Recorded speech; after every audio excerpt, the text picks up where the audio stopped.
Jonathan, it is so good. Dr. Jonathan DeStalo, it is so good to have you on Light of the World. You are a good friend of mine, and I've always respected the work that you have done. And I admire so much what you have contributed and your passion for counseling, being a great therapist. You have your own practice, and you and I have actually written a workbook together to go along with the book that I had previously published, and that's the original book that I co-authored, Breathless Love. And then Jonathan, you and I did Breathless Love: Finding and Keeping Your Happily Ever After Workbook. We're talking about, and we titled it The Reality of Real Love, because there seems to be a misconception around what love is and how is it, like, supposed to be, because we're all enamored by, everybody wants to find their happily ever after, right? But in doing so, sometimes mistakes are making. So tonight, or today, wherever you may live, Dr. DeStalo here, Dr. Jonathan, I'll call you Dr. Jonathan moving forward. We have some questions, and I'd like for you to help us dispel the myths between what is real love and what isn't, and what really should we be looking at, because lots of people it's Valentine's Day, everybody wants a date for this special Valentine's Day, but if it's not what it's supposed to be, coming from what this real love is, it may not end up as a good experience. So welcome to the program. Question number one: what are the key ingredients for a healthy relationship? Because I think we need to start there. Well, first, let me just thank you, Dr. Teresa, for the invitation to come on this broadcast, and Eliana for being the master technician there behind the scenes and now on camera. So thank you for the opportunity. Getting right into this first question. In my 8 years of doing marriage therapy, I've noticed a trend in a lot of successful marriages, and I've noticed some ingredients that were absent in marriages that didn't quite make the journey all the way to the end. And so I've put together, I call it a list of ingredients for a successful relationship, whether that's a marriage or whether that's something else. Now, there will be some caveats required as I move through the list of 5, because they would apply to a marriage, not necessarily to a relationship. But getting started with the first ingredient, I would say friendship. That's ingredient number 1. It's often said that friendship is what brings a relationship kind of together to that next stage.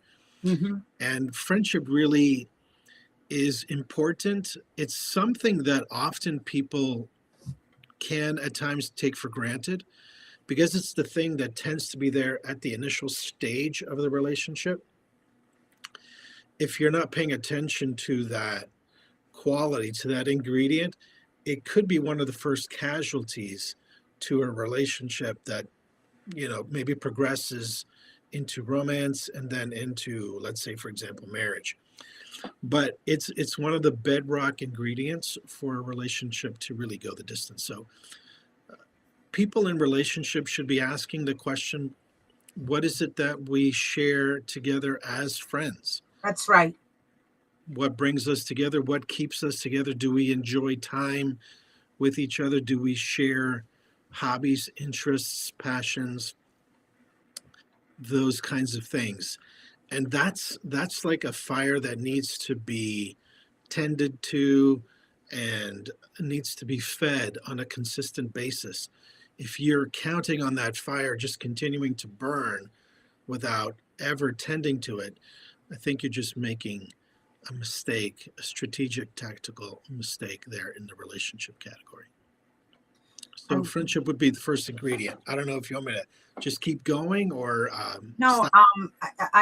Yes, of course. I really like the idea of that friendship, because if there's no friendship, then there really is nothing else. You got to know what that other person believes in, and what makes that person, what excites that person. You know, if you, I'm giving an example here, if you don't like snow and the person that you're going to be with wants to go skiing, you know, it's Right. not going to be. So it's really important. Although it's really important to also say, Dr. Jonathan, is that sometimes another person that comes into our life and us getting to know what they like and bring us to that place. Maybe, I don't know, maybe I would like snow, maybe perhaps a little bit more. So we don't know. That's why this friendship is got to be important. Right. It's a take and go, right? I mean, we're Yeah. not going to say no. We're not going to be with somebody that maybe perhaps God wants us to be with because somebody happens to like snow and somebody doesn't. You compromise, you Right. know? Right. Yeah. And I think, this first ingredient of friendship provides the currency in the relationship to have the discussion, or you may be on different ends of a spectrum, or you may have a like and your friend has a dislike there. Well,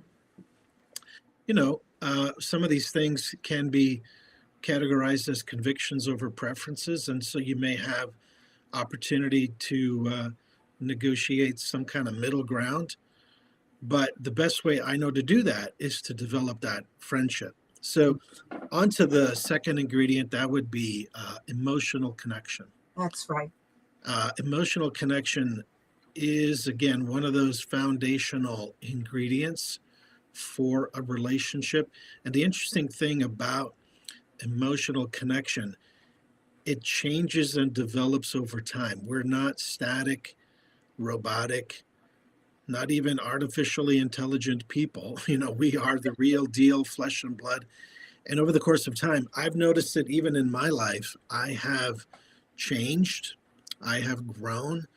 The Lord has removed some things from my life. He's introduced new things into my life. And if my wife isn't attentive to that part of me, the emotional connection can weaken over time. So whether in a relationship or even in a marriage, having an eye towards the emotional connection is going to be crucial, because it is like the mortar between two bricks. You can stack some bricks one on top of another and convince yourself you've built something strong until the first wind, Come.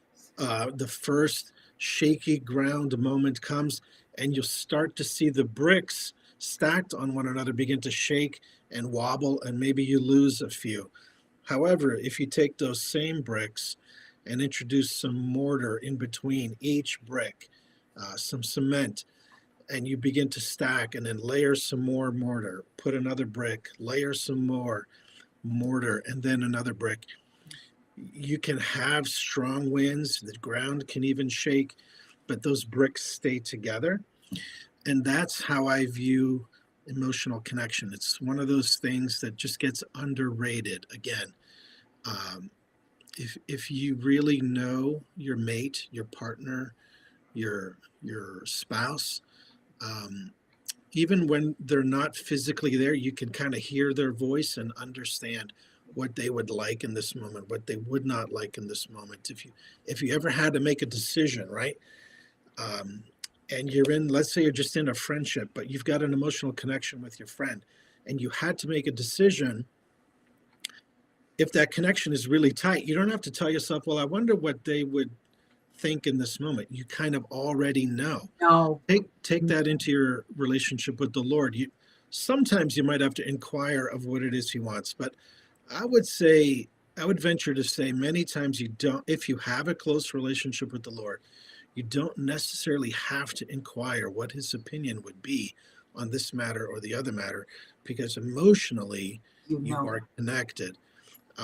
That goes and that plays right into the third ingredient, and that is But wait, spiritual connection. Yeah. can just go back to the emotional, because you said something that I believe out of so far that's important. The friendship is important because people tend to marry somebody that they're friends with. So that spouse must become your best friend. Really, you don't marry somebody that you can't. You share things with somebody that's your best friend. So that's you take it into that marriage. But I want to say something, and you can correct me, please, if I got this wrong there, Dr. Jonathan. But emotional connection is where a lot of marriages, where affairs really actually happen. There are people who actually have, we even have a name for it, emotional affairs. And it's emotional affairs because somehow that person, they find somebody that understands them. They understand what they're going to say. They understand what they're going to do. They understand how that person is going to react. They know that person. It's a connection. And Yeah. you can't, not it's something that naturally happens when there are people that you connect with. First of all, you build a friendship with, because there's going to be a fifth question here, and all of this is leading to that, right? Yeah. So that emotional connection is dangerous for anybody who's married and has it with another person outside their spouse. And I want you to go back just a little bit, because I want you to, because you're the therapist here, you're the counselor, to help people understand that this is why affairs happen. And everybody's got to protect themselves. It's not just that physical only. First, there is this friendship, then there is this emotional, there's a connection, and then the next thing you know, things happen. And this is where destruction comes in a marriage. And it's dangerous, and we have to protect it. And please. Yes, certainly there are many affairs that have started because of a few things. One of them being a couple has drifted apart. They have lost that ability, or they have not tended to this other ingredient or fire. I guess I'm using two metaphors here, but they have not stocked up on this ingredient called emotional connection. Right. And so they have experienced a drift. And let's say, children become a priority, or the job has become a priority, or other pursuits have kind of taken a foothold in the relationship. And so the drift begins. The other thing is that what I would call emotional safety has been lost or compromised in that primary relationship, only to be rediscovered in a colleague relationship at work. That's right. And so you feel emotionally safe now with someone else, and you're beginning to convince yourself there is not only emotional safety, there's relationship safety. And one of the things that follows emotional safety is vulnerability. That's right. And if you practice emotional safety with someone other than your spouse, you are naturally begin to open up and become vulnerable. And you're going to take conversation from office related, job related, company related conversations to now talking about your kids, talking about your life, talking about your dreams. And as you begin sharing and opening up and becoming more and more vulnerable, well, the next stage of that, sequence of safety, vulnerability would be intimacy. And intimacy doesn't have to be solely sexual. It can be emotional. But dollars to donuts, if it's emotional, it can, with a snap of a finger, or I should say better yet, with a touch of a hand. You would have touched your colleague, but let's say now, because you're emotionally connecting and it's happening on the job, or it's happening just after work hours, and you reach out to touch a hand, boy, the spark now, it goes from a spark to a flame. Exactly. Hard to turn that off. And that may sound weird, but I've heard so many people talk about that. So yeah, emotional connection is huge. Very much so. Maybe another time we can do more geared to that, because I feel like that's where the danger is. The danger is, and I just want to go ahead and say this just because I feel to say this. If you are in a situation where you are emotionally connected to another person and you are a married person, you need to run the opposite direction. You really need to seek help. You really, really need to start to seek help for your marriage, because you're in dangerous ground. And if you're single and that other person is single, well, then maybe that now that it becomes a possibility of a future spouse. I mean, we don't know, but that is another way that we can look at this as well, Yeah. assuming that everybody feels the same way. Okay, thank you for explaining that. Right. Number 3, spiritual connection. Yeah. Number 3, spiritual connection.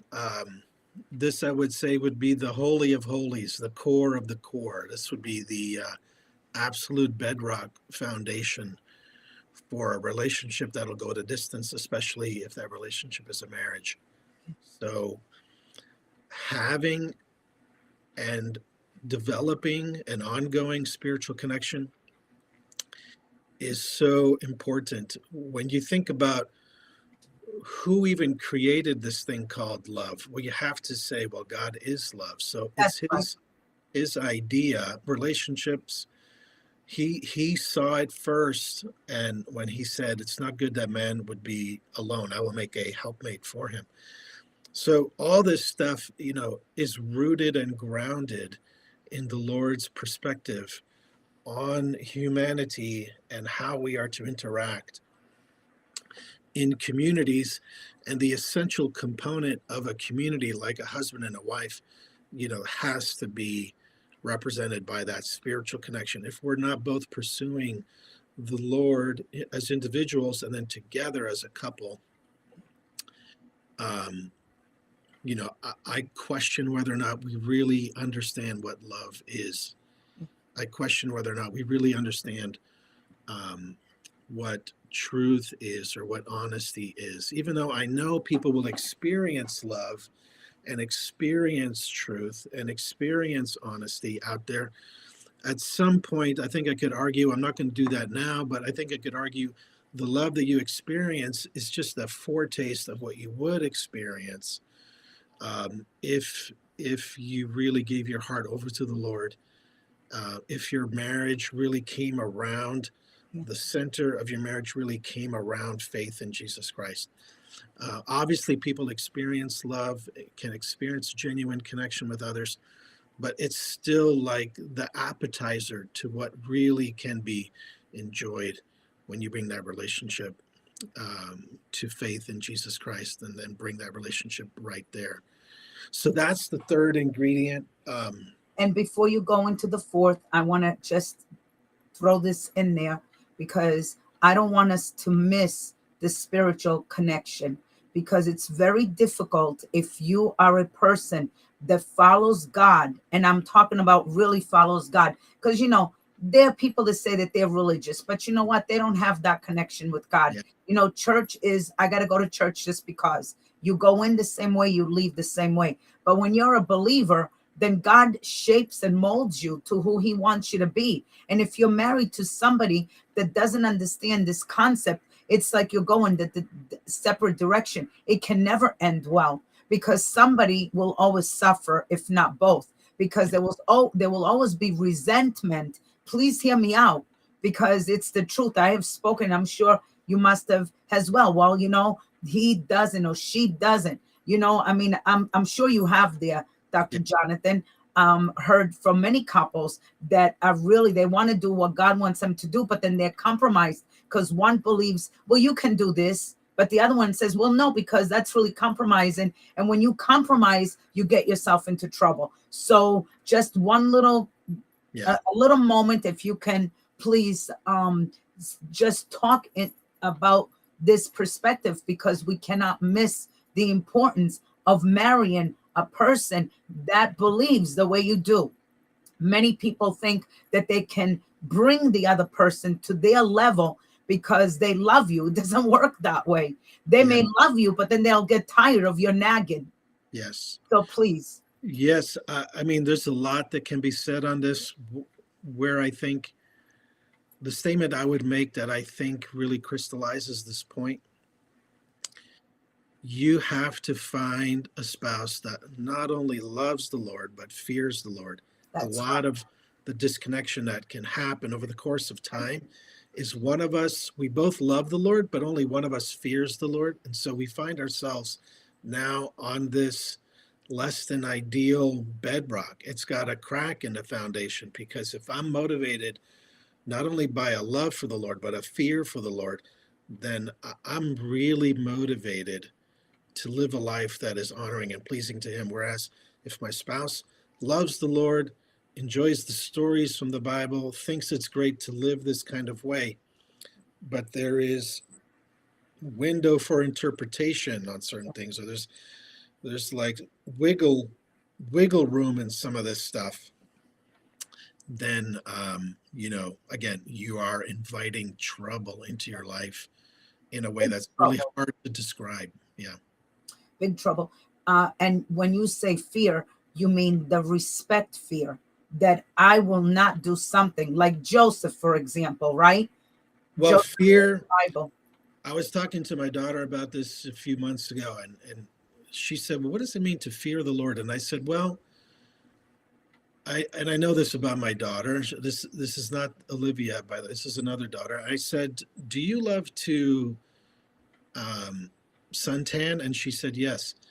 I said, what would it be like if you just loved suntanning, but didn't understand how powerful the sun was, Ah, what damage it could cause to your skin if you just ignored that? And she says, oh, I get it. such a So, great point. yeah, that's really what it is. Like, fearing of the Lord is knowing all the benefits that He brings into your life, how He saved your life.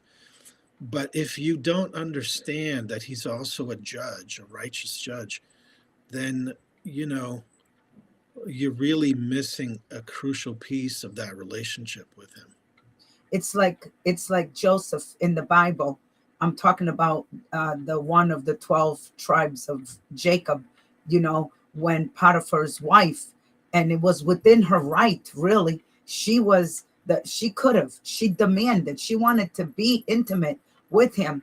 And he said, I can't do this. He ran away. He said, how dare would I do this for before God and my master? That was fear of the Lord, that he knew that it may be the culture, then it's okay for you to do it, but it's not okay for me to do it because I fear God. And I think that's really important. Yeah. In the way you described it about your daughter. That's what comes to my mind when I think of fearing the Lord. It's, to put it in basic terms, it's almost like a respect factor. It's I don't know the right way to put it, but it's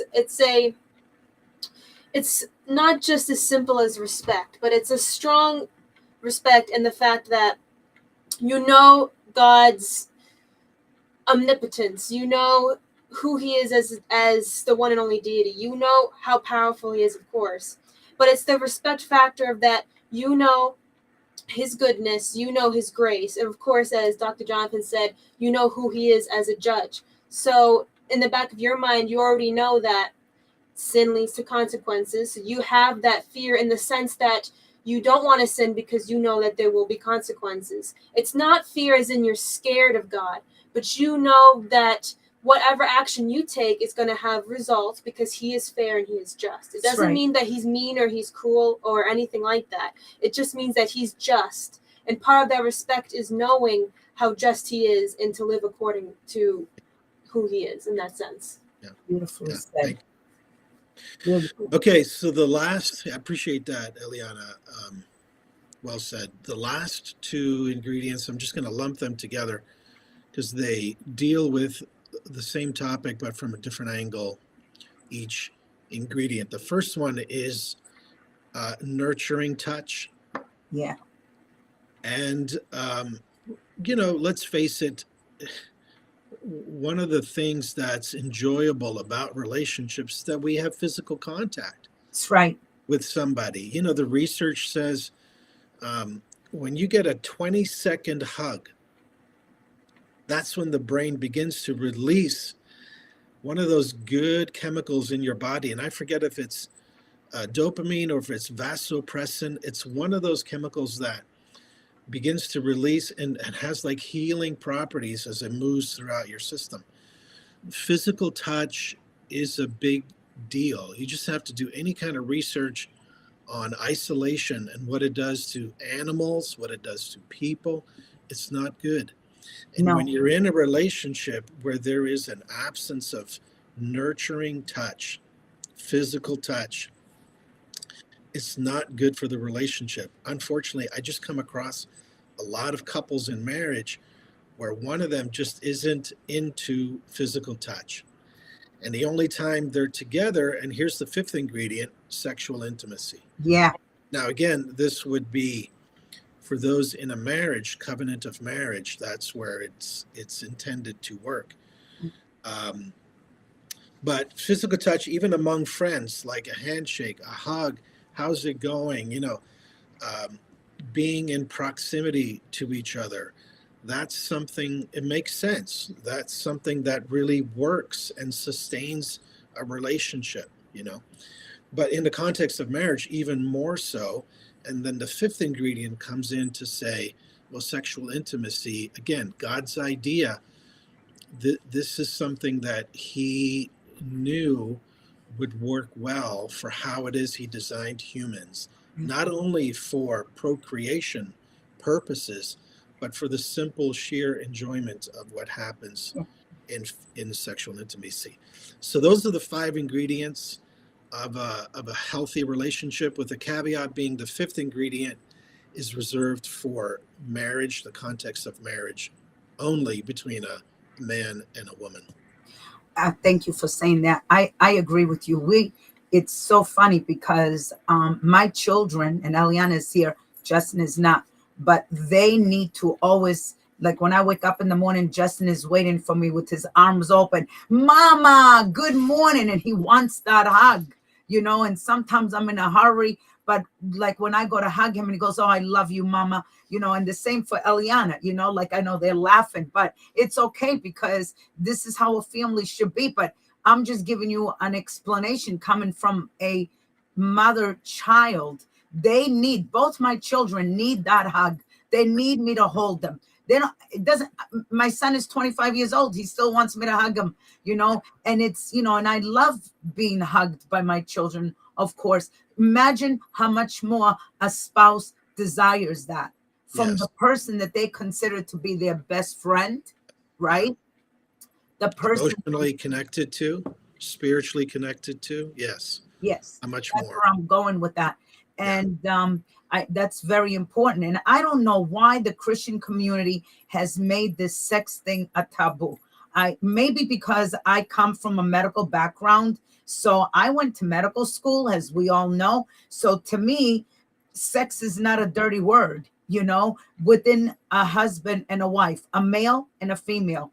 Now that we can say he and she is great. So sorry, guys, but the Bible is the Bible. Don't get mad at me. I'm just a messenger. But, it's very important there, Jonathan, Dr. Jonathan, that we start to dispel for the next generation, because it's been like this. Oh, we can't talk about it. Oh, I'm shy about it. There's nothing to be shy about it. God gave us an entire chapter just on this, intimacy, which you and I have discussed about writing a book about this. More than a chapter, he gave us an entire book. Exactly. That's right. I meant an entire book, the book of Songs of Solomon. So that's really important. I'm glad that you talked about that. And if you are married, please understand that it's important for, women like to be hugged. Women need that feel. We need, I don't know about, you can speak from the man's perspective. Yeah, I mean, I would say, we're talking in generalities, but in general, foreplay for a woman is that nurturing touch. It's not the overt sexual touch, which would be, again, in generalities I'm speaking, which would be the overt sexual touch would be more of the male, preference. Right. But yeah, and that could go either way, but in general, that's how it rolls. And men need to be aware of that if they're not already. That message seems to be getting through more and more to men these days. Yeah. Finally. Finally, the guys get it. And ladies, there's a respect factor in all of this. Respect your husband. Yes. Really. Make that man think that he is it and there is nobody else like him. And it doesn't really matter if you think that, he left his shoes in the front door and you're tripping over it and he didn't put down the toilet seat. I went there, I went there, but that's nothing. Make that man believe and know, because you married him, and because you married him, you want him to be that great king that he deserves in your life. It's very important. I love this show because tomorrow they're going to be celebrating Valentine's Day, and there is this misconception that I just got to look hot for that night, and you're expecting but Valentine's Day should be practiced every night. Yes. Yeah. Valentine's Day needs to be practiced every night, and that is preparation of how you see your spouse and understand these 5 things that we talked about. So be your spouse best friend, get emotionally connected, be spiritually in the Word of God, and then the touch and the sexual intimacy. If you want your marriage to not fall apart, you really got to understand this, or you will live in a miserable marriage. What's the point of being married and you're miserable? I don't, there's no point in it. All right. Question number 2. All right. If given the choice between a friendship spark or a romantic spark, I couldn't wait for this particular one to come up, because this is where a lot of people miss it. They miss it in this. Okay. So go. Well, there's a old Hebrew saying that says, if you have the right ingredients to make a delicious bowl of soup, all you need to do is gather the elements for the fire and fan the flame of the fire, and you can enjoy that soup for the rest of your life. Yeah. In the West, what we seem to do is we want the kind of microwave experience. We want the romantic spark and want that relationship ready to go rather immediately. And then we don't pay attention to what it takes to maintain the heat, to maintain the heat value for that to, taste good, I guess I could say, for the rest of your life. So we don't pay enough attention to what it takes to keep the flames burning. What we're looking at, where we're casting our gaze, is this meal, is this relationship, do I feel the spark right away? If I don't feel the spark, I bounce, I'm on to the next. We're living in this kind of Tinder app age of relationship where it's swipe right, swipe left. If I don't see the spark right away, boom, I'm swiping.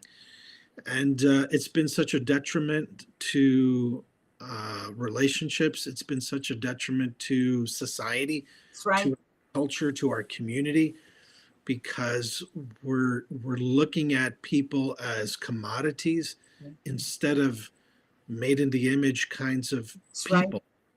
And it's devaluing. So this is an easy one for me. I mean, based on the first question, the 5 ingredients. So this is an easy one for me. The friendship spark, yes. Every day of the week, twice on Sunday, yes. That's how I would teach my children. Yeah. Start with the friendship spark, and watch that grow into a romantic spark later on down the road. Well, Dr. Jonathan, I guess nobody here would appreciate eating cold soup. Right. So I think that says it all right there. It's going to take work, but if that looks good, like, oh yeah, I do like this ingredient, I do like that, I do like, okay, what's it going to take to heat up this soup? Exactly. It's going to take some time. You're going to roll up your sleeves. You're going to have to work at it. You're going to have to not be afraid of conflict, but lean into conflict. You're going to have to, do some things. And then sooner or later, you're going to see that flame start and the soup warm up. Wow, this is good stuff. Exactly. And never stops. And, Eliana, you may want to, because I have always brought up my children to say that friendship. Start with friendship. Go out as friends. Start a relationship with friends. Do not move it from that direction until that friendship grows to where it needs to be. If that person is meant for you, then you will know it, because just not talking to them for maybe a day. Here's the clue: if you are missing somebody and that you haven't spoken to in 24 hours, then you need to think about what that person means in your life, Yeah. because that means something right there. So, Yeah. Eliana, you want to add anything? I think on in the context of a friendship spark or a relation or a romantic spark, especially for my generation, and of course this has been the case for many years, but I feel like this has become more commonplace and more normal, you could say, for my generation, is hookup culture, Yes. which has nothing to do with the friendship piece of it at all. And it's, you could say, it's not the right way to put it, but you could say a one night stand type of thing, especially Valentine's Day. How many people, like around my age group, are so mindset on having a date for this one day of the year, and they don't care who the heck it is. And and or they could just or they're committed to somebody for a week and then they move on to the next person, and it's just become this very quote unquote normal thing for the world these days in my age group, I find. And I think that's something that we should quickly just talk about, that how commonplace that is. Dr. Jonathan? Yeah, it is, and it's a shame that it is. And I think, in 30 years from now, maybe less than that, there's just going to be a lot of therapy needed, because you're going to have to work through a lot of regrets, pains that just go deep into a person's life, a lot of shame. I just see that for our future, if we don't speak up and say something now. And I'm glad that you spoke up. Very well done, Eliana. Okay, question 3. I hope you're all loving this discussion, because this is a really important discussion that we're having, and I really appreciate you, Dr. Jonathan. Number 3, would you rather a strong commitment love or a strong sexual attraction? And before we ask this question, I want to say back to what we just talked about. Friendship needs to be the number one thing that you nurture before you even attempt this one. Go ahead. Yeah, again, I think I'm showing my hand here rather strongly, but I would say the commitment love for sure. Yes, agree. Sexual attraction, it takes some time. And I think if you have occasion, if you're part of a church community, and there are folks in the community that have been married 30 plus years, 40 plus years, and they love the Lord, and you're a young person, take a step of faith. Take that couple out to dinner. Say, hey, you just want to get to know them. You want to hear about love across the decades, because it's not perfect love, but it's a strong commitment love. And there's a lot to learn there from couples who have had hard times, had good times, and everything in between. So the other thing that I think, if you make this invitation and then take them out, and you're a respectful person, you're not just trying to get them to share stuff so that you can use it and speak about them later, but you've earned their trust. And you can get this couple just to share in a more vulnerable way, like, hey, we're not the same people. We're not in the same bodies we were when we first met each other at 20 something years old. And our bodies have changed over the course of time. Our Right. sexual attraction has gone from visual, which of course, we still have, but it's gone from beyond just the visual sexual attraction to there is something deeper here at play. And you young person, just wait. If you find somebody, likely choose the somebody that you can see yourself committed to. That's right. And you think they will also be committed to you well before you unwrap the gift of sexual attraction. And I think that's just a message too that just needs to be heard and said and put on repeat and replay, because it's so important. A lot of young people today care way too much about looks, even though that is important. Again, I'll just go to the apps that we have. I think it's Instagram or Tinder. They already put a 5 to 6% filter on every picture. You don't even have to do that filtering option that you have on your smartphone. The app is already doing it for you. Wow. So there is, there's something there that, again, it's just setting young people up for failure. So lean hard into strong commitment love, and lean hard into that, because the sexual attraction will change over time. That's right. That's the bad thing. It's just going to happen. That's not to say men stop shaving, don't use deodorant, or women don't worry about, this thing or the other thing on your body. But it's just to say, those things will change. It's unavoidable. They will change. What really kind of, again, like burns within a marriage couple's, sexual life is that commitment love experience over time. I want to say, I like what you said about not unwrapping the sexual attraction. I think that's very wise. And I think that's very important, because the first thing that you must have is the strong commitment. You cannot have a strong sexual attraction. You took out that question. I hope I'm doing it correctly here.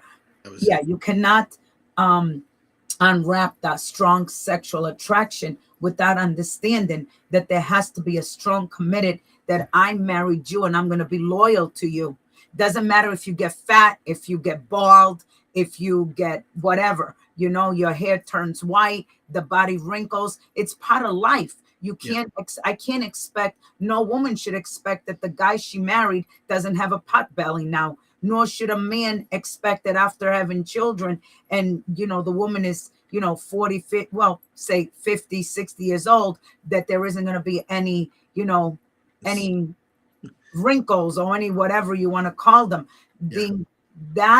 If a person is looking for that sexual attraction, I'm going to come out and say it, and you can correct me if I'm wrong. It's not love. It's a sexual desire that can never be fulfilled, even with the best looking bodies. That's what I believe. Well, it's love that got hijacked by lust, maybe. Exactly. That's my point. All right. Question number 4. We're doing really good, by the way. Okay. I have a bit more time for you guys. Let's see. Yeah, I think this is the last question. Yes. Yeah, and we haven't even been on for like 45 minutes. All right. Can men and women be friends? And I'm glad that you asked this question, because this is probably the most important question here, other than the other one that I mentioned. It's very important. All right. So, well, this one is I want it to be a simple answer, but it's a little bit nuanced. Yeah. It's a little bit nuanced, because I think I would have to know what's the context. Yeah. If you're both single, okay. I mean, there's possibility, but here's the thing. I think if you were to poll men, they would say absolutely not. I think if you were to poll women, they would say, yeah, we can be friends. But the two sexes look at this question very differently. That's right. So I would say men in general would say, yeah, I can't be a friend to a woman. I can be an acquaintance. I can be a colleague. There's a bunch of things I can do. I can be a neighbor. I can help out.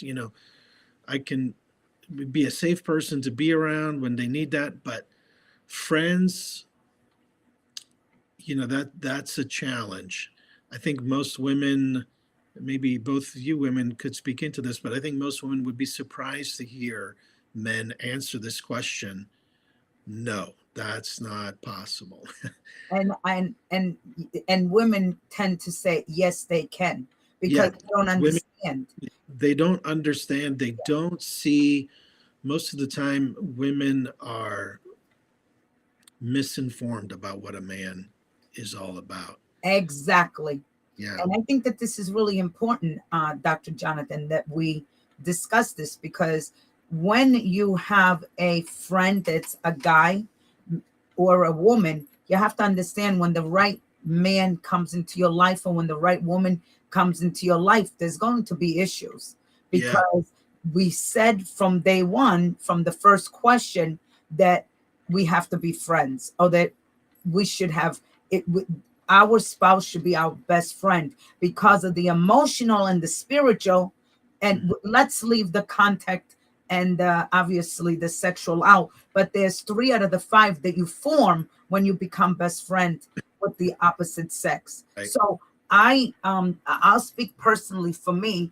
I have one guy friend who is a godly man, but there's a big but here. And I always say to him, and he always says to me, we gotta marry people that we all can be along, that like the 4 of us can become friends, because there's a spiritual side of ministry.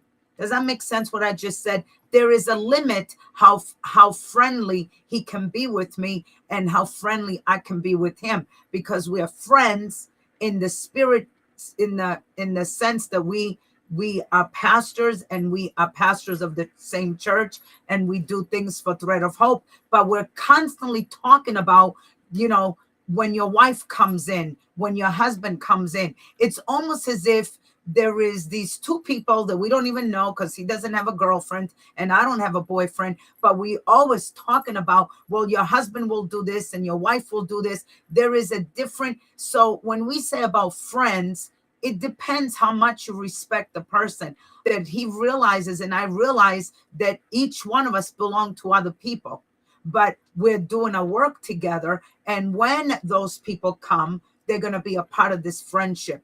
That changes everything. But this is a very mature, we're talking about high level maturity in knowing the word of God. Not everybody understands it, but he's not going to say of me that he's my best friend. And I'm not going to say of him that he's my best friend.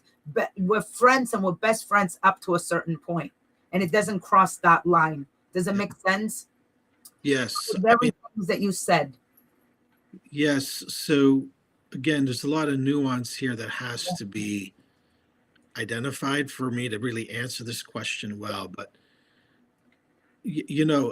from a secular perspective here, I read this article that talked about this very question: can men and women be friends? And the question, the second question that followed it was to the men first. Okay, if you say yes, that men and women can be friends, what if your female friend were to say to you, hey, let's just have one sexual encounter. We're friends. What would you say? And he would say, yes. Yeah, absolutely. Now let's go to the women. Can men and women be friends? Absolutely.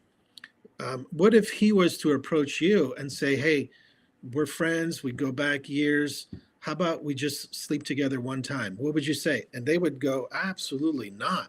Exactly. That would take it out of the friendship. And that's exactly the point. It would take it out of the realm of friendship into something else. And men know that to be true. Women know that to be true. So we're just kind of fooling ourselves if we think we can be friends, because it never just stays there. It's not really designed to stay there. So you have to have some very strong boundaries. You got to be very intentional. It's got to be very context driven to say we're friends. You have to be very mindful of this. This is a path that it unfolds rather automatically. Correct. But you have to be very, very mindful of it. That's right. More like a brother sister kind of friendship is probably the better way to have said it, because I absolutely agree, and I believe that a man and a woman cannot be friends. Right. They can't. So there has to be a level of understanding that, or there's going to be problems. And the last thing that somebody wants is problems. So for me, I would say I feel very confident to say, and I've said it to my children many times. She's sitting right next to me, and I have said, Eliana, Justin, be careful. You cannot be friends with the opposite sex. The world will tell you, yes, you can, but your mother is saying, no, you can't, because you are, there will be a time that something can be crossed. And Yeah. you never want to cross that line, because then you lose somebody that God has brought into your life, that he wants you to work and do a great work with. So lines have to be drawn to this. Men and women, in my humble opinion, cannot be friends. That's my humble opinion. But you are the therapist here, you're the counselor, and Yeah. you have to seal that and let Yeah. us know what you think. We can certainly be friendly. Yes. There's space for that. We can be respectful. There's certainly space for that. Yes. But in the truest sense of the word friends, I just don't believe it's possible. I agree. The differences between the sexes are just too great. How Yeah. we're wired, how we're, different in our approach to life. Yeah. But yeah, respectful, absolutely. Friendly to each other, absolutely. Supportive. We can do that, And But, then and what's that? I was going to say, and we know that the world will absolutely disagree with this, because Yeah, the world will probably. say they can.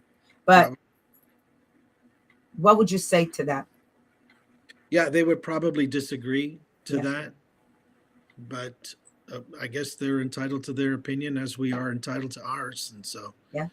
yeah, Are there any research? I'm just curious. I read some research where it actually says that it's very difficult to be best friends with somebody who's of the opposite sex. You said it right. We can be friends, but you can't be that close knit. yeah, There's got to be a barrier that you create yourself, and you create it to protect the other, and that's the way that you protect, right? You protect that you don't go. It's like going to the ocean. There is always, like, you can go up to this point and then it becomes dangerous. How right, many times have we been at the beach here in Right. our country anyway, where it says beyond this point and you're in trouble?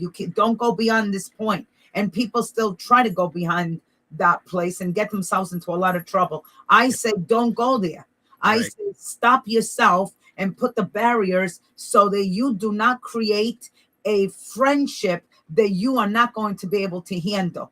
Yes, So you have your boundaries, that there has to be boundaries set, yes, so that there is no doing something that is going to come back to hurt you.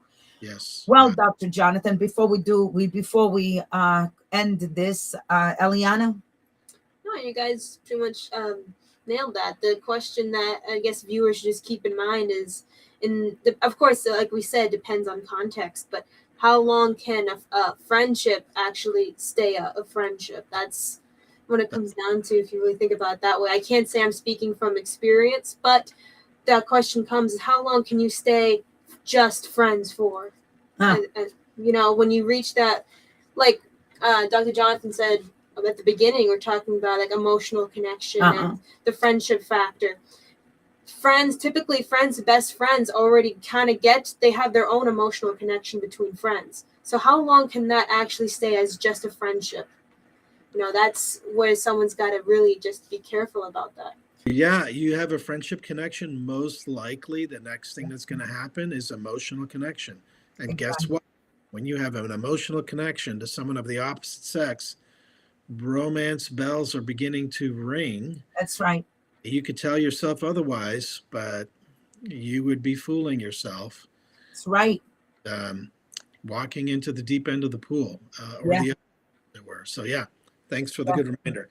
That's it. Friendship connection, emotional connection. They really play side by side very well, as they should. Yeah. Right.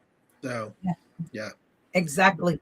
And we ended it at a good place because we've already outlined how relationships work. So best friends, gotta be friends, emotional connection, spiritual connection, contact, sexual, ends up out of those four things, you get the fifth, which is the sexual. So can men and women be friends? Absolutely. In our opinion here is no. That's the ultimate opinion. Can't happen. So guard yourselves. Valentine's Day is going to be tomorrow. So Dr. Jonathan, one thing that you want to wrap it up, because we did this show specifically because of Valentine's Day, because there are people that feel bad that they don't have somebody that they can spend that day with and be romanced and all of that. This is why we brought this to you, so we could encourage you to wait, stay your lane, wait on God, understand what you're looking for, understand what you're waiting for, and understand that that person will come and you don't need to compromise. Dr. Jonathan? Exactly. If you want a February 14th, experience that you can remember, I would say a lot of these issues that we talk through are worth contemplating. What you do with your body, what you do with your mind matters. It matters more than you Right. realize. The words that come out of your mouth, they have power. That matters. The person you choose to spend time with or invest in, go slow, take it easy. I guess I'm speaking to those kind of on the beginning stages of relationship. Just take your time, go easy. Look, listen. You've got two ears, one mouth, the old saying goes. So listen twice as hard as you speak, and just take your time. If it's a soup you want to, enjoy for the rest of your life, take your time to build that fire right and get it going, and that kind of thing just happens over time. That hot soup that you want it to be hot for the rest of your life. Nobody wants to have cold soup. It doesn't taste good. It doesn't smell good, and it doesn't leave a good feeling after that. And remember one thing, physical contact is something that is always engraved in somebody's mind. Yeah. Dr. Jonathan, we did not cover that, but just in closing, I just want to say this is why we're asking the audience, the viewers rather, that you take what was discussed here very, very seriously, because that one touch, and you've formed a bond. There is a bond. Just one touch, and there is a bond, and that touch leaves memories.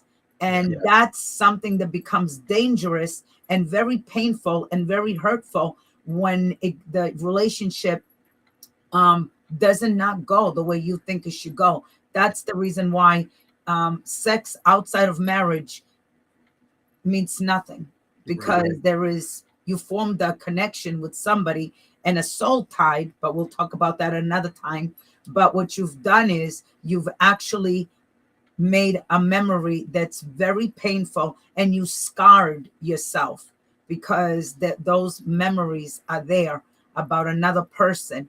And for those people that actually felt like you might be the one, they are having a difficult time. So I'm not really talking to the people that's like, oh, whatever. I'm talking about you yourself, who put yourself out there thinking that something was going to happen, and you allowed something to happen that you should never have allowed, that will become a scarring factor for you. And I'm sure, Jonathan, Dr. Jonathan, that you've had people come into your office who have said, I've got this memory and I can't get rid of this memory because I've done psychology and I understand that this is a truism, as I would say. So you got the final word here, and then we're off the air. Yeah, I would say maybe we should end on a positive here, because it's Valentine's Day tomorrow. Love is worth fighting for. Love, again, the chapter that comes to mind would be 1 Corinthians 13. There's a lot to it. Love kind of puts a person in a mood to do some action. And so be creative, think. Don't just kind of do the flowers and chocolate thing. That's been done and done to death. Customize that act of love. If you are in a marriage, really think about what it is your husband or your wife likes. Customize that gift. Go the extra step. Love is worth it. For God so loved the world that he gave. That's his action towards us. And if you would adopt that, in your marriage, how can you go wrong? That would be a great thing. Yeah. Love is worth fighting for. I love that. Life is worth fighting for. All right. It was such a pleasure, Dr. Such a Jonathan pleasure. Stowler, to have Yeah. you here with us today.